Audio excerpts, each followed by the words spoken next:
What is going on, everyone? Lucky Madman here, coming to you guys with another video around Summoners War. Today's video is around the Halloween pumpkin event. This is an event that just started, and it seems like we collect pumpkins every day.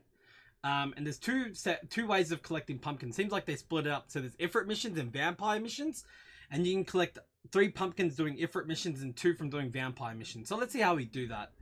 To collect the Ifrit pumpkins, you have to do any 3 of these below. So you could do like a mixture of 15 dungeon runs and 15 rift raids and 10 dimensional hole, or you could just do 50 of like dungeon runs, for example. So you can mix and match, I assume, to be able to complete the one on the left. And then on the one on the right, you have to do arena, rift raid, or like siege or guild battles as well. So when I'm looking at this, I think the easiest way to finish this off is going to be auto farming through Kairos dungeon and then quickly clearing your arena wings. If you don't have any labyrinth available or guild content available. Rift raids is also a very easy way to do it. 10 battles with your friends if you got a BJ5 team would be very quick. But this will keep you on top of maybe doing your arena wings. If you haven't been doing your arena, this is probably a reason why to do your arena now. Rift dungeons are referring to the rift beasts and not the rift raid. So rift beasts, so if you haven't done your reap material farming for a while, this might be a bit of an incentive to just get them out of the way now. So you've got a stock of reap material ready to go for the start of each week. And if you haven't done raids for a while, you need grinds and gems. Hey, this might give you a bit of motivation to do raids for a while instead of just sitting in an auto farm dungeon. Okay, so that's how we obtain these pumpkins. Okay, we can get up to 5 a day. 23 days means we get 115 pumpkins at most. Something worthwhile remembering. There are ways to get bonus pumpkins. So bonus mission number 1 is doing summons. As per usual, this seems like it's always there. It says you get 1 pumpkin for every 5 summons.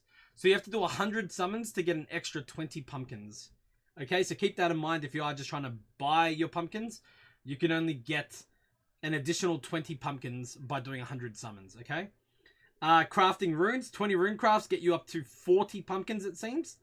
And then power up runes and artifacts will get you an extra 6 if you power up runes and artifacts, I think 200 times in total. So if you've been sitting on a bunch of runes, you've just been auto farming, you've been sitting on a bunch of crafting materials, this is probably a good time for you to maybe do a couple of rune crafts and do a couple of rune power ups, see how your runes look, and maybe start doing some rune cleanup as well. So a bit of motivational factor right there for you guys. As you can see, how many additional pumpkins is that? There's 20 at the top, then we've got 4, then we've got 6. So it's like 30 additional pumpkins we can get there. So keep that in mind. Total pumpkins collected. Let's see what we can do. So when you collect 10, this is what I really like about this event. You can pick what you think is a more valuable reward for you. And I'm going to step through each section and say what would be more valuable from my perspective for you guys, okay? I see on the left side for Jack-o'-lanterns reward number 1, you have 300k mana or 100 energy. Now, if you are someone that has an abundance of crystals but you're lacking mana, it's very clear. Pick the mana. Okay, because you can always refill, you can always continue doing your energy reruns. But if you're lacking crystals and you're lacking mana, it might be a bit harder. You might want to pick the energy because I feel like running for runes is more valuable. 100 energy is 11 dungeon runs. Are you going to recuperate 300k mana worth? Probably not. But if you do want to farm more, chasing mana is probably, energy is the way to go.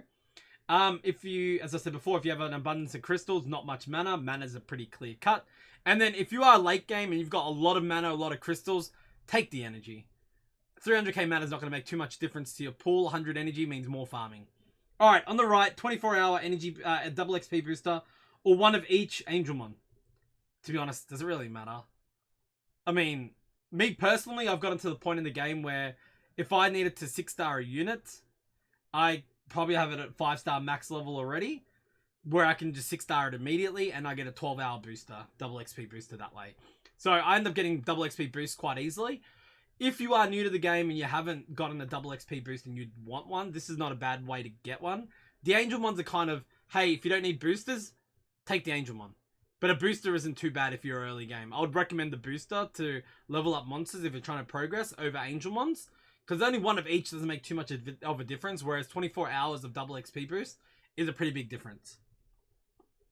Alright, summoning stones or 2 mystical scrolls. So you want 1.5 summons of a desired pool that you're chasing, or 2 mystical scrolls. If I was chasing a specific monster, I'd take the stones. or 2 mystical scrolls if you're willing to summon now. Depending on what sort of player you are, it'll determine, do you want 2 full summons or 1.5?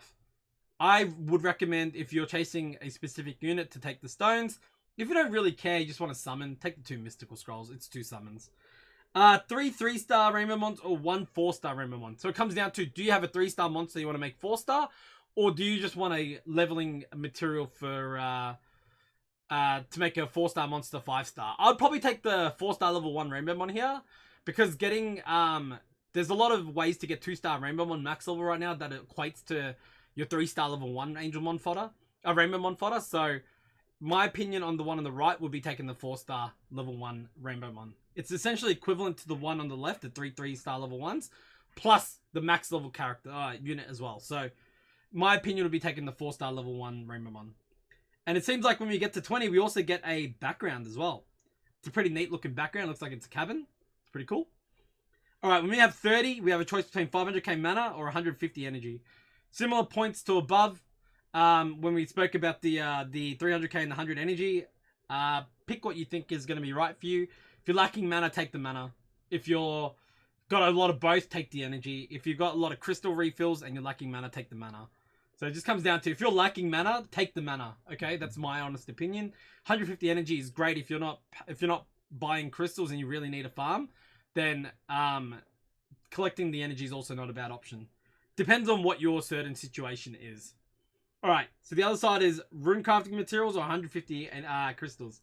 So I would honestly suggest to you guys to take the crystals.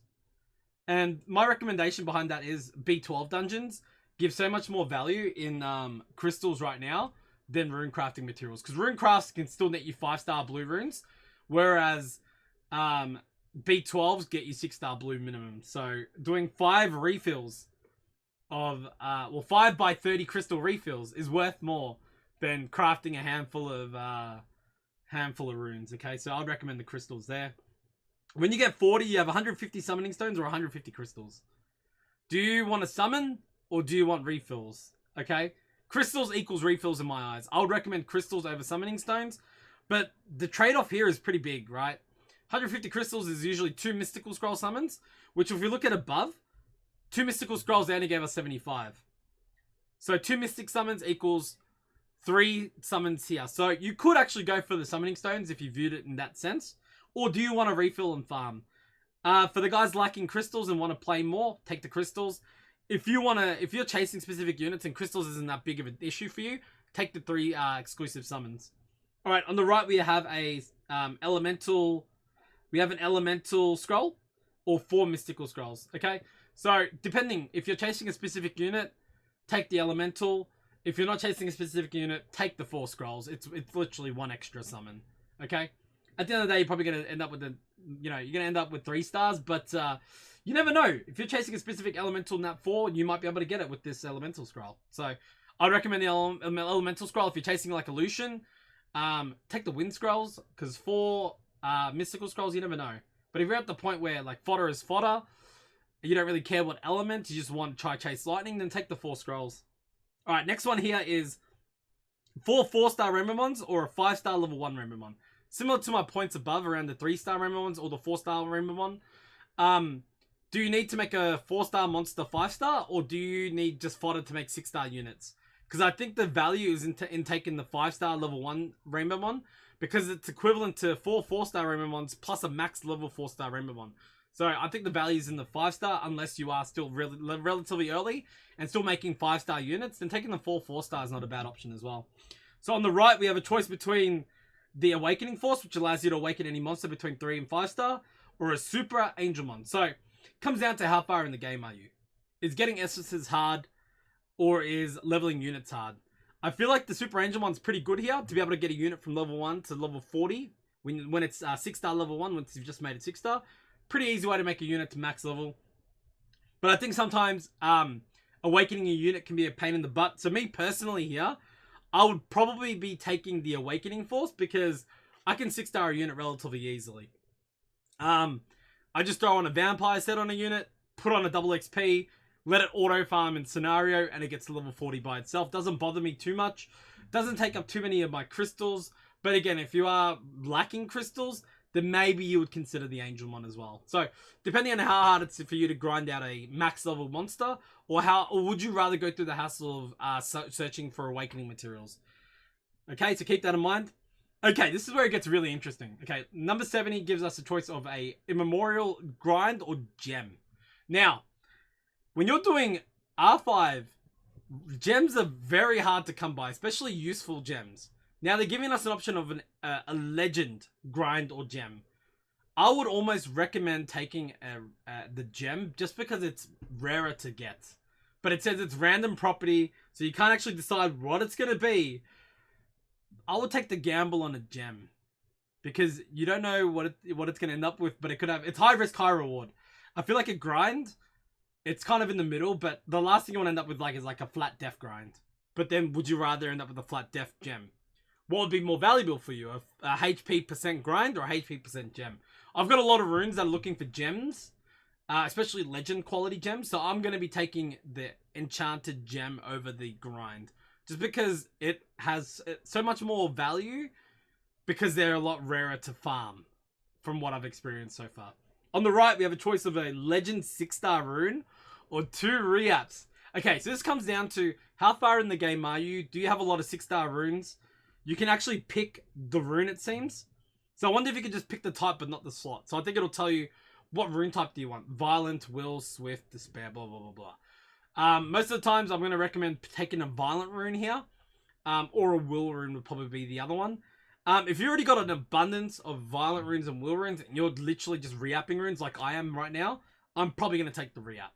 I'm going to take the 2 re-ups because that's essentially, to me, 2 violent runes. Or 2 will runes, or 2 runes that are legend quality versus the 1 rune that they're given to us. But if you're really early game, you don't have many legends, it's probably a smart idea to take the legend rune. That might actually bolster your account a bit more as well.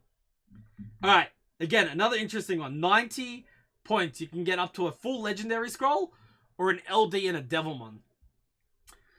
This may be tricky to some, but I think it's more clear-cut than it is, right?